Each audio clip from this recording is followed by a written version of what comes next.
Good morning student. Class 12th की mathematics में ये पहली क्लास है। इसमें हम लोग पहले चैप्टर सेट थ्योरी इसके बारे में थोड़ी सी जानकारी लेंगे। इसके बारे में ही डिस्कशन करेंगे कि आखिर सेट थ्योरी क्या है। ये एकदम से नया चैप्टर है। ये आप समझ लीजिए कि हाई स्कूल और इंटरमीडिएट मतलब 11th और 12th के मैथमेटिक्स का मॉड्यूल पूरी तरह चेंज हो जाएगा। हाई स्कूल से 11th की मैथमेटिक्स में पूरा मॉड्यूल। अब यहाँ पे हमें कुछ थ्योरेटिकल कॉन्सेप्ट भी समझना होगा। तो आइए सेट के बारे में समझे। सेट हमारा क्या होता है? एक प्रकार का कलेक्शन। यूजुअली हम लोगों ने कलेक्शन पढ़ रखा है। कलेक्शन क्या होता है कि gathering of objects is known as collection. की जो भी ऑब्जेक्ट्स हैं उनको हम एक जगह इकट्ठा कर लें, उसको हम कलेक्शन करेंगे। जब स्टैटिस्टिक्स की बात थी तो यही कलेक्शन हमारा क्या था कि वहाँ पे था कि स्पेसिफिक ऑब्जेक्ट्स कि या रिलेवेंट ऑब्जेक्ट, ये हमारा क्या था? कलेक्शन ऑफ डाटा था। यहाँ पे क्या कह रहा है? डेफिनेशन है सेट की। देखिए सेट की डेफिनेशन क्या कह रहा है? A set is a well defined collection of object. मतलब जो भी कलेक्शन ऑब्जेक्ट हो वो वेल डिफाइंड हो। वेल डिफाइंड का मतलब क्या होता है कि जैसे हम उसको देखें हमारे पास सारी चीज़ें क्लियर हो जाए कि आखिर ये है क्या। फॉर एग्जाम्पल के लिए अगर हम चेयर देखें तो चेयर को देखते ही वो वेल डिफाइंड ऑब्जेक्ट है हमारे लिए कि इसका मतलब इस पे बैठा जाएगा। अगर हम ये बोलें कि दिस बॉय इज़ गुड, तो अब इसमें जो गुड है, बॉय गुड, अब गुड किस चीज़ में है? ये हमारे लिए कंट्राडिक्शन हो रहा है ना, यहाँ पे क्वेश्चन अराइज हो रहा है। तो जिस भी ऑब्जेक्ट के लिए हमें क्वेश्चन अराइज हो वो हमारा वेल डिफाइंड नहीं होगा, और जहाँ क्वेश्चन ना अराइज हो वो हमारा वेल डिफाइंड हो जाएगा। आगे कह रहा है a set is a collection of object in which every object having the specific property. Means जो भी ऑब्जेक्ट हमारा होगा सेट में उसकी एक स्पेसिफिक प्रॉपर्टी होगी। इसी वेल डिफाइंड को हम स्पेसिफिक प्रॉपर्टी कह सकते हैं। एक डेफिनेशन और दी हुई है, इसका मतलब भी सेम वही है। तो इससे क्या हो गया? अगर हम सेट की बात करें तो सेट हमारा क्या है? Set is the collection of well defined objects. Example के लिए देखिए, जैसे हमसे कह दिया कि collection of vowels in English alphabet. अब इंग्लिश अल्फ़ाबेट के वॉवेल्स हमारा AEIOU होंगे ना, तो ये वेल डिफाइंड हो गए। इनको देखते ही हम समझ गए कि ये क्या है? इंग्लिश अल्फ़ाबेट है और वॉवेल्स हैं। बात समझ में? अगर आपसे इतना ही बोलता कि कलेक्शन ऑफ इंग्लिश अल्फ़ाबेट, तो उसमें कुछ भी हो सकता था। क्या हो सकता था? ऑल अल्फ़ाबेट बोलता तब तो क्लियर था, ठीक है। any5 बोलता तो अब हमारे लिए डाउट हो जाता, वो हमारा सेट ना हो पाता, ठीक है। यहाँ कह रहा है वॉवेल्स, तो वॉवेल्स तो क्लियर है, इसके सिवा और कुछ नहीं होगा। अब कह रहा है the set of days in a week, ठीक है। एक वीक में जो हमारे पास डेज होते हैं, तो ये Sunday, Monday, Tuesday, Wednesday, Thursday, Friday, Saturday, ये भी वेल डिफाइंड है, ठीक है। नोटेशन की बात करेंगे कि आखिर हम इनको लिखते कैसे हैं। तो जो भी सेट होगा, set are usually denoted by the capital letter of English alphabet. एक बार देख लेंगे तो इसको मैं अच्छे से समझाता हूँ। तो कह रहा है कि कोई भी सेट हमारा जो होगा उसको हम कैपिटल लेटर से, इंग्लिश के कैपिटल लेटर से, यूजुअली, कोई ज़रूरी नहीं है, रिस्ट्रिक्शन नहीं है, यूजुअली हम इसको कैपिटल लेटर से रिप्रेजेंट करते हैं। द ऑब्जेक्ट्स, इसके जो ऑब्जेक्ट्स होंगे बिलोंग्स टू सेट, जो सेट में बिलोंग करेंगे, आर कॉल्ड एलिमेंट और मेंबर, उनको हम मेंबर या एलिमेंट कहते हैं ऑफ द सेट, उस सेट का। And denoted by small letter, सारे मेंबर उसके स्मॉल लेटर से लिखे जाएंगे।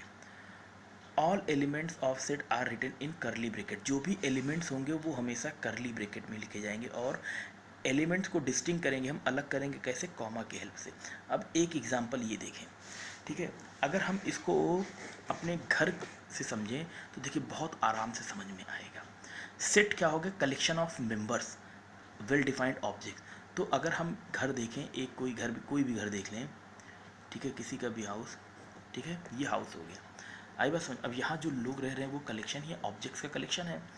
तो हर एक घर में एक हेड ऑफ द घर, हाउस होगा, तो उसी को हम लोग कैपिटल बोलते हैं, वो हमारा सबसे बड़ा है कैपिटल। तो यही बोला है ना कि जो भी सेट होगा वो कैपिटल लेटर से लिखा जाएगा, इसी से हमेशा सेट डिनोट होगा। तो हेड ऑफ द फैमिली से ही हमेशा जो ये फैमिली है ये हमारी रिप्रेजेंट होती है। बात समझ में आएगा? हेड ऑफ फैमिली, ठीक है।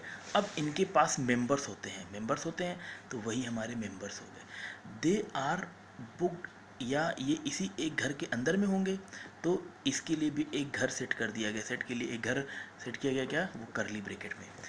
जो भी मेंबर्स यहाँ है वो आपस में डिस्टिंक्ट है ना, अलग अलग है, ऐसा नहीं है कि डुप्लीकेसी है, ठीक है। तो वही है कि सारे एलिमेंट्स आपस में अलग अलग हैं, तो इनको हम सीधा हाउस के एक एग्जांपल से कंपेयर कर सकते हैं। तो क्या होगा, all the sets are written in capital letter, they are the elements are written in small letter. जैसे हम ये मान लें कि एक सेट हमारे पास बी है, बी इक्वल्स टू हमने मान लिया ABCD, ये इंग्लिश अल्फ़ाबेट फर्स्ट 4 लेटर्स हैं, ठीक है। तो अब इनको हमने स्मॉल से लिखा है, ऐसा नहीं, ज़रूरी नहीं है कैपिटल से लिखेंगे ऐसा नहीं गलत हो जाएगा, लेकिन समझने के लिए लिखते हैं, ठीक है। और इनको करली ब्रैकेट से बंद करेंगे, तो यही हमारा नोटेशन होता है, नोटेशन ऑफ सेट। तो हमने सेट पढ़ लिया। सेट हमारा क्या होता है कि collection of well defined objects, और नोटेशन क्या हो गया कि इनको कैपिटल लेटर में लिखेंगे, एलिमेंट्स को स्मॉल लेटर में लिखेंगे, कर्ली ब्रैकेट के अंदर बंद करेंगे, ठीक है, और सारे एलिमेंट्स के बीच में कॉमा लगेगा। एक रिमार्क देखेंगे बहुत इंपॉर्टेंट है, कह रहा है if element x is an element of set A then symbolically x belongs to A। ये हमारा एप्साइलन इसको यहाँ बिलोंग्स पढ़ती है। इसका मतलब क्या हो गया, ध्यान समझिए। अगर एक सेट A दिया हुआ है, ये लिखा हुआ है 1 2 3, तो इसका मतलब 1 2 3 are the elements of A, तो ये they must be belongs to set A। It means it can be written as 1 belongs to A, 2 belongs to A, 3 belongs to A। Always elements belongs to set. जैसे house है, house था हमारा, ठीक है, तो जो भी फैमिली मेंबर होंगे they belongs to head of the family. Head of the family इनसे बिलोंग नहीं करेगा। बात समझ में आया? अगर हम ये लिखें A belongs to 1, A2 belongs to या A बिलोंग्स टू 2, तो ये सब गलत है। बात समझ में आया कि set never belongs to element, always element belongs to set, ठीक है। अब कह रहा है कि अगर वो उसका एलिमेंट नहीं है तो वो उससे बिलोंग नहीं करेगा। अगर मैं बोलूँ कि यहाँ पे 4 है नहीं, तो क्या 4 बिलोंग्स टू A? नहीं ना, तो इसको हम डज नॉट बिलोंग्स लिखते हैं। जो सेट में एलिमेंट नहीं होगा उसको हम डज नॉट बिलोंग से रिप्रेजेंट करते हैं। इसको पढ़ते हैं बिलोंग्स टू। एप्साइलन है, फिजिक्स में आप पढ़ेंगे, लेकिन यहाँ पे इसको बिलोंग्स टू के लिए हम लोग देखते हैं। नेक्स्ट कह रहा है third point, each collection is not necessarily a set. हाँ, अभी ये बात हो गई ना कि कोई भी कलेक्शन जो दिया है ज़रूरी नहीं वो सेट हो। जैसे the collection of all good students in class, किसी क्लास में जो गुड स्टूडेंट, अब गुड किस चीज़ में गुड है? पढ़ाई में गुड है, हेयर स्टाइल गुड है, ठीक है, या उसका कपड़ा गुड है, नेचर गुड है, क्या है? अराइजेज मेनी क्वेश्चंस ना, तो ये हमारा क्लियर नहीं है, वेल डिफाइंड नहीं है, इसलिए सेट नहीं है। The collection of good hockey player, अब hockey player, good hockey player India में कौन है? किसी के लिए कोई गुड है, किसी के लिए कोई गुड है, तो ये हमारा स्पेसिफिक नहीं है, वेल डिफाइंड नहीं है, ठीक है। इसी के लिए देखिए एक रिमार्क छोटा सा है, the elements of a set can not be defined on the basis of their qualitative property. Means कोई भी सेट हमारा है वो उसकी क्वालिटेटिव प्रॉपर्टी से कभी भी डिफाइंड नहीं होगा। Elements, some qualitative terms such as beauty, intelligency, rich, poor do not appears in the definition of set. अगर हमारे पास ये आते हैं टर्म्स, जैसे the boy is very beautiful या वेरी इंटेलिजेंस। अब इंटेलिजेंट मीन्स क्या? वो खेल में इंटेलिजेंट है, पढ़ाई में इंटेलिजेंट है, किस चीज़ में इंटेलिजेंट है, ठीक है। तो अगर ऐसे वर्ड हमारे यूज़ होते हैं तो वो हमारा सेट नहीं होगा, ठीक है। अब standard set of numbers, numbers जो हम लोगों ने नंबर लाइन पढ़ा है क्लास 6 से लेके क्लास 8 तक सारे नंबर टर्म पढ़े हैं, उनको हम लोग सेट के फॉर्म में कैसे, जैसे कैपिटल N लिखा है तो इसको हम लोग क्या पढ़ते हैं? Set of natural number. आज तक हम लोग नेचुरल नंबर पढ़ते थे, लेकिन अब इनको क्या पढ़ेंगे? सही इनका तरीका क्या है? Set of natural number. Natural number हमारे क्या हो गए? 1 2 3 4 टिल सारे पॉजिटिव वैल्यूज़। कैपिटल W लिखा है तो इसको हम लोग लेंगे सेट ऑफ होल नंबर। अब होल नंबर में हमारा 0 से स्टार्ट हो जाएगा। Z कहीं कहीं Z, कहीं कहीं I, ये लिखा होता है। सेट ऑफ इंटीजर्स, इंटीजर्स हमारा क्या होगा? पॉजिटिव और नेगेटिव। तो integers are divided into 2 parts, positive integer and negative integer. Negative integer means all negative values 0 से कम, -1 -2 -3 टिल -इन्फिनिटी। और पॉजिटिव में क्या हो जाएगा? 1 से लेके सारी वैल्यू। 0 को भी हम इसमें यूज़ करते हैं। 0 हमारा क्या होता है? नॉन नेगेटिव इंटीजर होता है। 0 हमारा क्या होता है? 0 इक्वल्स टू, अगर 0 की बात करें तो इसको हम लोग क्या कहते हैं? नॉन नेगेटिव इंटीजर, ठीक है। तो नॉन नेगेटिव है तो इसकी कैरेक्टरिस्टिक पॉजिटिव की तरह होती है, इसलिए इसको पॉजिटिव में रख लेते हैं। तो हम ये कह सकते हैं Z प्लस और होल नंबर दोनों सेम है। इसके बाद हमारे पास है नेक्स्ट Q। क्यू हमारा होता है set of all rational number, rational number written in the form of P by Q. I for irrational को रिप्रेजेंट किया गया है कि जो रेशनल नहीं है, the number which can not written in the form of P by Q, मतलब √2, √3, pi, small E, these are the irrational number. Capital R means क्या हो गया, set of all real number. Real number का मतलब क्या हो गया, rational irrational इनको हम आपस में लिख दें, या रियल नंबर में नेचुरल नंबर से लेके इरेशनल नंबर तक सारे नंबर्स का सेट, ये हमारे क्या हो जाएंगे, रियल नंबर होता है। रियल के अभी तक हम लोगों ने रियल पढ़ा है। नेक्स्ट हमारा कॉम्प्लेक्स होता है। कॉम्प्लेक्स नंबर हम लोग आगे पढ़ेंगे इसके बारे में, ये समझते रहिए कॉम्प्लेक्स नंबर हमारा है, इसको आगे हम लोग कॉम्प्लेक्स में देखेंगे कि कैसे लिखा जाता है, क्या नोटेशन है इसका। ठीक है, तो अभी हम लोगों ने क्या पढ़ लिया, सेट की डेफिनेशन, सेट का नोटेशन और कुछ रिमार्क। आगे देखेंगे नेक्स्ट टर्म है हमारा रिप्रेजेंटेशन ऑफ सेट। अब सेट को रिप्रेजेंट कैसे करेंगे, अभी तक नोटेशन था, अब रिप्रेजेंटेशन है। तो there are two types of representation या two ways of representation of set. दो वे हैं, पहला रोस्टर मेथड, दूसरा set builder method. Roster method is also known as tabular method और listing method. Set builder method is known as property method और rule method. बहुत आसानी से समझेंगे। रोस्टर या टेबुलर या लिस्टिंग का मतलब जहाँ पे लिस्ट आउट कर ले, जैसे जब घर से सामान लेने निकलते तो लिस्ट बनाते हैं, चीनी, नमक, ये सब लिस्टिंग करते हैं ना, कॉमा लगा लगा के। तो वही चीज़ है कि in this method we write all the elements of a set in curly bracket and put a comma sign between every two element. Means जो सेट का स्टार्टिंग में नोटेशन हम लोगों ने पढ़ा वही हमारा रोस्टर या लिस्टिंग है, कि जो भी सेट होगा उसमें इस एलिमेंट्स को हम कर्ली ब्रैकेट में कॉमा के साथ लिखेंगे। ये हमारी एक लिस्ट हो जाएगी। लिस्टिंग अलग अलग आइडेंटिफाई हो जा रहा है ना, इसीलिए इसको लिस्टिंग कह रहे हैं। टेबुलर मतलब एक टेबल बन जाएगी। ठीक है, ये पहला, दूसरा, तीसरा, चौथा, तो इसको हम लोग रोस्टर मेथड कहते हैं।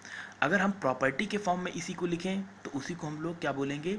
अब रोस्टर मेथड के लिए एक रिमार्क देख लें कि the order in which the elements are written in a set makes no difference.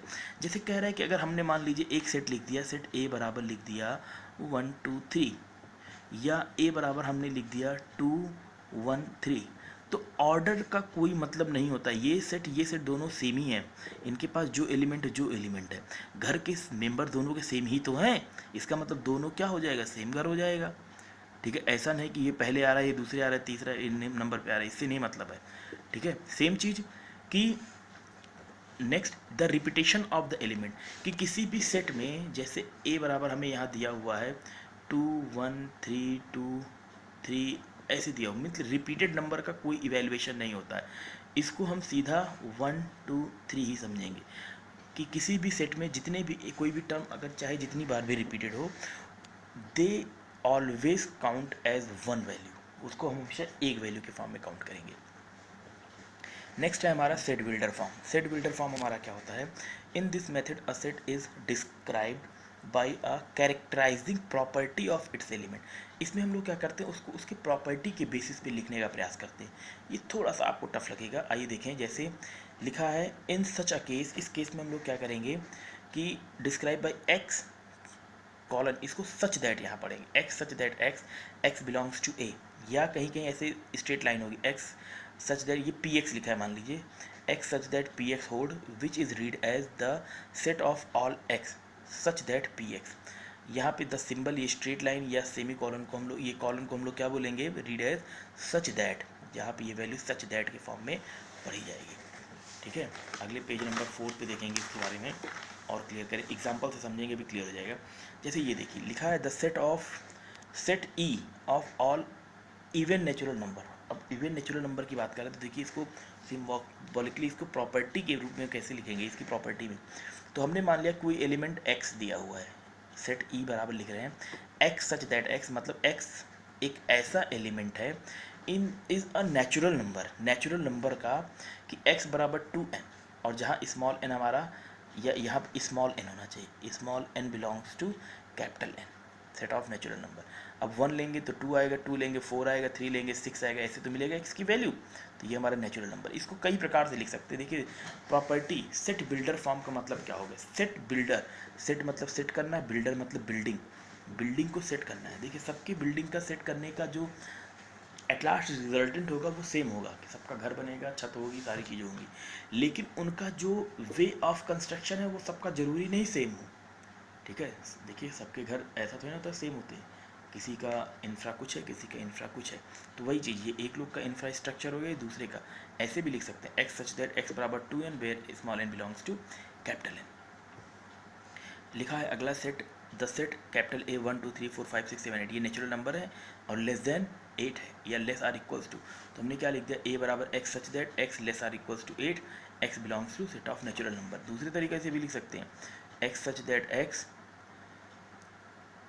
Less than 9 और x belongs to set of natural number. ये भी तो ये हो जाएगा, बात समझ में आ रहा है? ठीक है, अगला देखेंगे रिमार्क के लिए सेट बिल्डर फॉर्म में। In the set builder form method instead of listing all element of the set we write the set by some special property. सही बात है, इसमें हम लोग क्या करते हैं, लिस्टिंग की अपेक्षा उसकी किसी प्रॉपर्टी को, जैसे इसके पहले में हमें क्या दिया था, इवन नंबर। तो इवन नंबर की प्रॉपर्टी है ना कि all even number multiplies by 2। Natural number की सारी वैल्यू में अगर 2 से मल्टीप्लाई करें तो सारी वैल्यू हमें इवन मिल जाएंगी।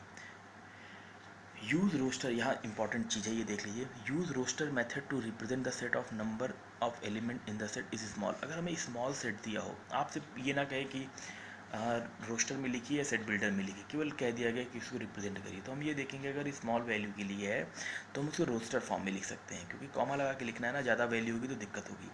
और अगर ज़्यादा बड़ी वैल्यू तो उसको हमेशा रोस्टर मेथड में। ऑल नेचुरल नंबर तो हम कई पन्नों में लिख सकते हैं, कई पेजेस भर जाएंगे अगर सारे लिखें तो उसको हम लोगों ने सेट बिल्डर फॉर्म से करके छोटा कर दिया। और अगर 2 4 5 पूछेगा तो उसको हम लोग लिस्टिंग फॉर्म में लिखेंगे। ठीक है, अब कुछ DIY का मतलब हो गया डू इट योर सेल्फ। कुछ क्वेश्चंस हम लोग पहले देख लें।